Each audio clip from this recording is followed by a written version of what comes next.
Hello, my name is Melissa Brett. My husband John and I own and operate Welden Hardware here in the center of Simsbury on Station Street.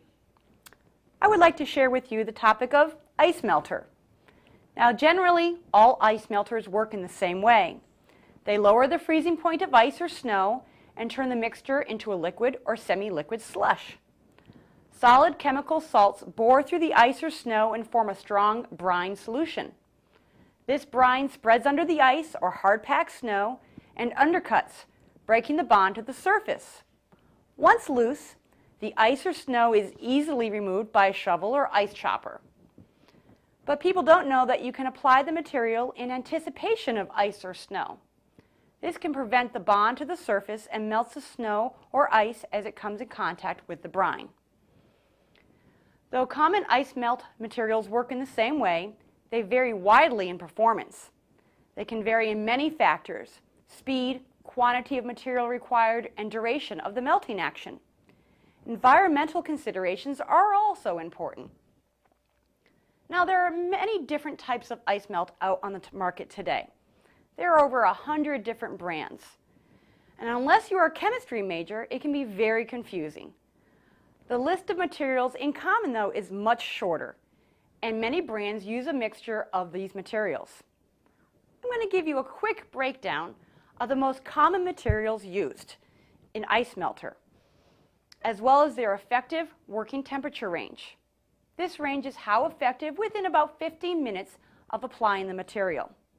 Don't be fooled by the packaging. Sodium chloride, commonly known as rock salt, is also marketed as halite. It is the least expensive ice melter, but only effectively works around 20 degrees, and you need a lot of it to be effective. It is toxic to vegetation and can leave a white residue on floors when it dries. Urea is an all-natural ice melter and will work down to about 15 degrees. It does take longer to work, but is very safe around pets with sensitivities. It may leave a slight white residue when it dries. Potassium chloride works down to about 12 degrees, but it usually is derived from all-natural, environmentally safe sources. It is safe for vegetation. It's usually found in lawn fertilizers. Like urea, though, it may leave a slight white residue when it dries. Calcium magnesium acetate is a mixture of dolomitic lime and acetate acid. It is very safe and typically coats other ice melters or sand. It's as low corrosive as tap water. It works down to about 5 degrees. When mixed with other chlorides or salts, it helps reduce the corrosion process. It's completely biodegradable as well.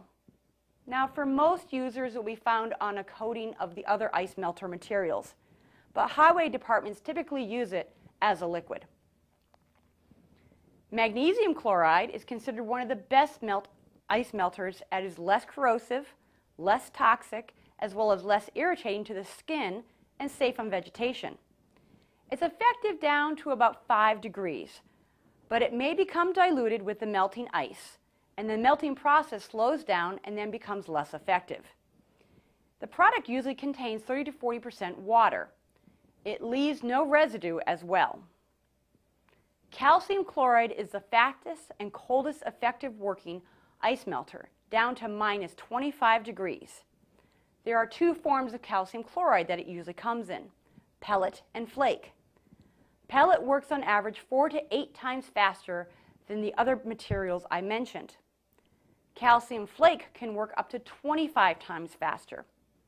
But not all calcium chloride melters are the same. Some can contain only 70% calcium chloride, while others are close to 100%.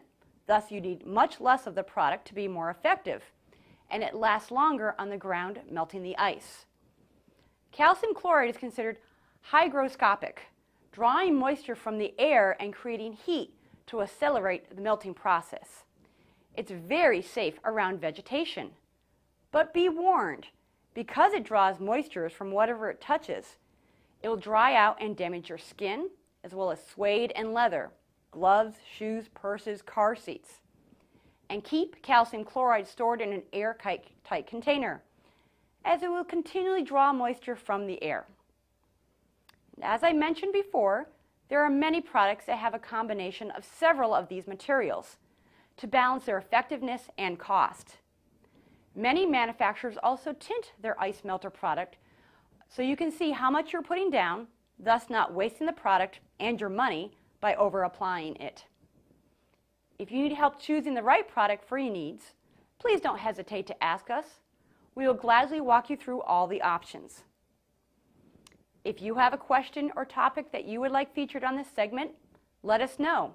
Visit our website at www.weldenhardware.com. I look forward to the next editions of Headlines Simsbury. Remember, we are at your service. Thank you, and God bless.